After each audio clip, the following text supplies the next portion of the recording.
So, bali, ang retaso na lang yung kakabit namin dito. Bali, isa, dalawa, tatlo. At dito sa ilalim na lang ng lababo. Kakabit natin. Puro retaso na lang. At sa video na to, titingnan natin. Ipapaalam ko sa inyo kung magkano ang gastos dito sa amin sa Sablayan, Occidental Mindoro. Ano-ano yung mga materyales na nagamit natin. Tulad ng tile, semento, adhesive, at magkano ang labor sa ganitong sukat. Para kung kayo magpapagawa, makakakuha kayo ng idea kung magkano ba magpa-tiles yan.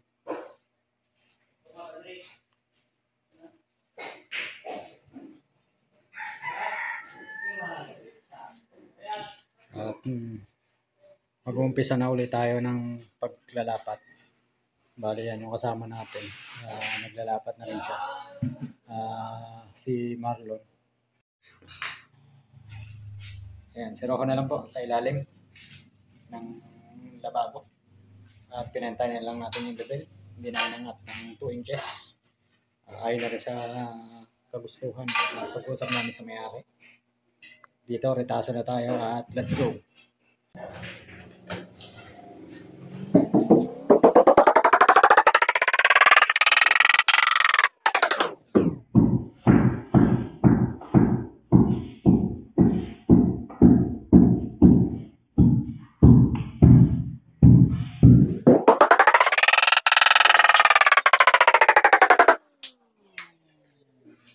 Dry patch method nga pala yung ginagamit natin ng pagkakabit ng tiles. Medyo tuyo yung ating halo at binasa ko na yung flooring. At medyo tuyo. Nakapagtapas na rin ako. Bali, install na lang natin.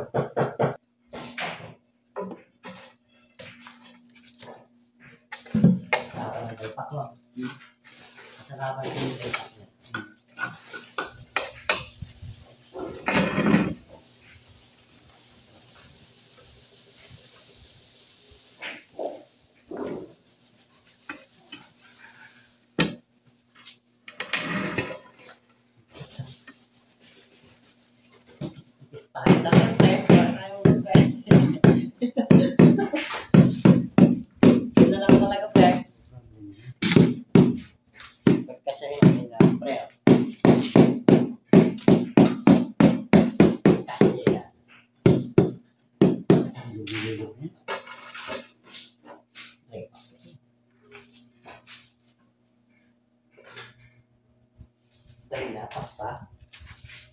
Dry patch na. Dry patch lang pagkahabang niya. Dry patch lang niya.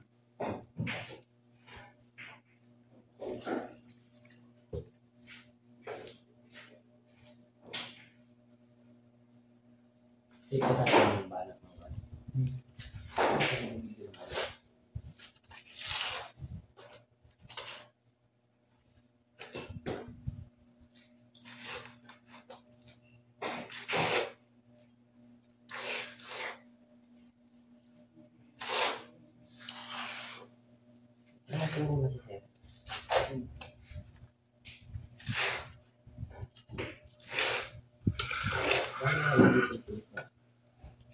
Bali, ang ginawa ko kanina ay pinata natin yung tiles lang at inilapat natin ang pata. Tapos dinagdagan ulit natin para yan yung pundiin niya. Nakapaangat na handy para i-gain. Tapos pinabasa ko yun gamit ang foam.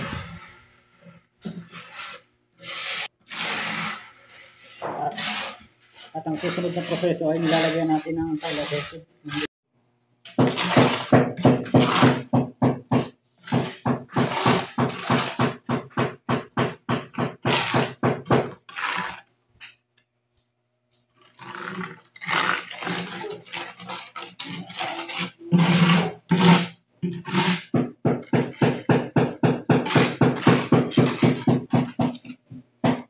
At ito nga mga installer, at nalagyan na natin ng tile adhesive. Bali, hindi na ganun kakapal yung lagay natin dahil nga may paapaw na tayo dito sa ating palaman. At itapal na natin to.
So, bali dito na tayo sa Sirocco.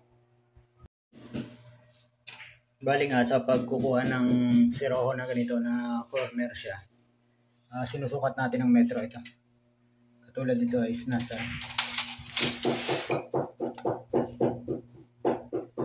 39.9. Tampil lang na natin dito 39.9. May guhit na tayo. Yan, 39.9 to.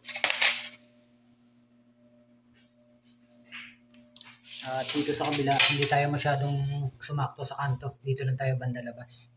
Ayan, hindi natin diretso sa kanto. Mayroon siyang sukat ng 40 cm. 40 cm.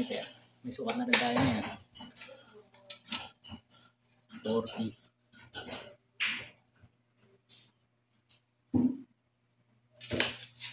Tapos dito naman sa kabila rin. Ito, nasukatan na natin. Dito naman tayo. Meron tayong haba na 44.2 cm. ganun din ang pagsukat, 42.2 cm.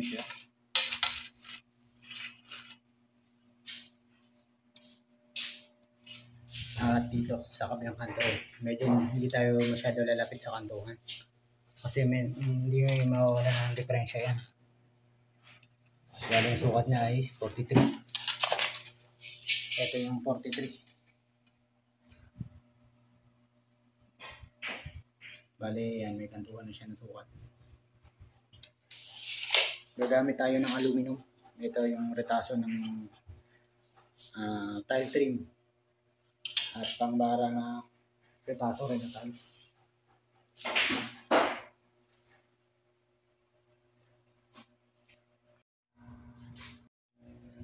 At nakagawa na tayo ng buwit sa aluminum yung ginamit natin. Kung lapis kasi hindi niya makikita. Kapag ginahitan natin, ito yung buwit niya. At tabasin na natin gamit ang angle grinder.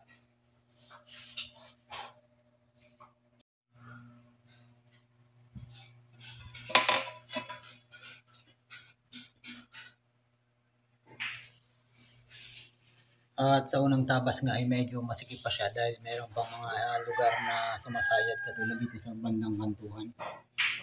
Bale nga gawin natin yung distansya nito dito. Paparehas natin dito sa kabilang gilid. At ganoon din sa kabila.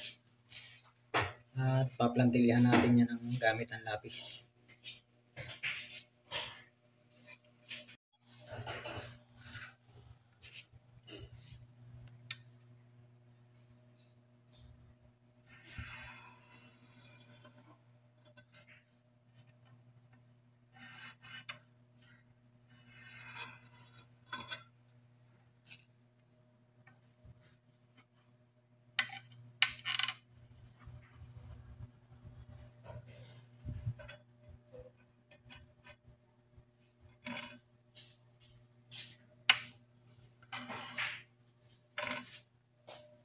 At may guhit na yan. Hindi lang masyado makita sa video. At tabasin ulit natin.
At kapag ganitong kantuhan na nga ay pinapatag natin ng ito retasong tiles yung ginamit natin, nakaplangka dyan. Kinakahig natin yan para pumantay na siya halos doon sa tiles ang palaman. Dahil naka-dry box tayo, maididiin pa natin yan. Inisin lang natin yung gilid para sumanga. Rekta na yan. Lalagyan na lang natin yung ating tiles at ilalapat natin.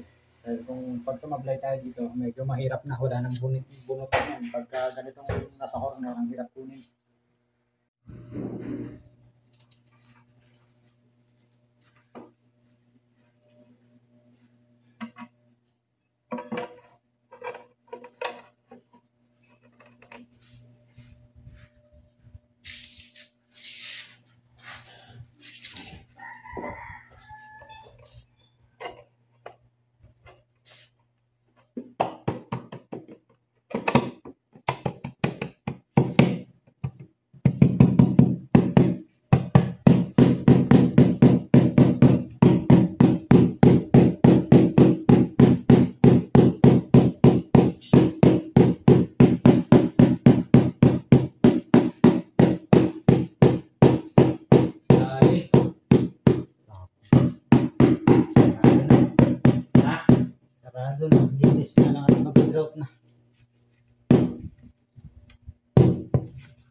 At yan mga installer, natapos na at maglilinis lang tayo ng tiles at diretso grout na.